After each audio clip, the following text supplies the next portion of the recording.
السلام عليكم المتتبعين تسييس الاراضي بالكرياج والقطن مع الزياني، وكنشكركم دائما وتبارك الله على خوتنا وحبابنا. حنا ان شاء الله انطلقنا صار لواحد الكليان اللي عندنا في الخميسات، اللي هو عطانا لاباس تقريبا شي شهرين هذه، اللي هو عنده 450 متر 450 بوطو ديال 42، وعنده 50 كاله.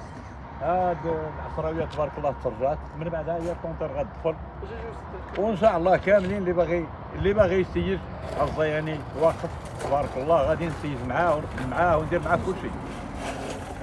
يعني تبارك الله بحال اللي كيخدم بيدو. وخوتنا الفلاحه وخوتنا الناس اللي غادي يسيجوا الاراضي، لا انا كنعطيكم نصيحه، اللي عنده شي حد ما بينه وبين الجيران ديالو،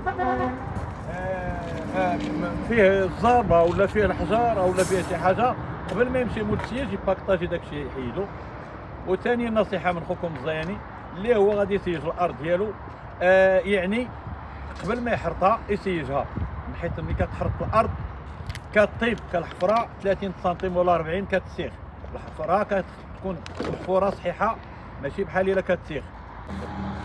تبارك الله على خوتنا. من بعد ان شاء الله نعاودوا شي فيديو اخر، وحنا ان شاء الله مقبلين على الشارج ديال الكليان في جمعة سحيم ان شاء الله.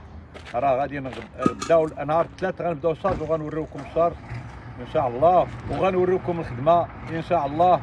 وان شاء الله تبارك الله على خوتنا، الله يفرح المغاربه كاملين من طنجه للقويره والناس ديال الجاليه، ما نسيناكم والو، نتوما مع من كناكلوا طرف الخبز. وتبارك الله عليكم اخوتنا وحبابنا، وتحياتي للمغاربه كاملين.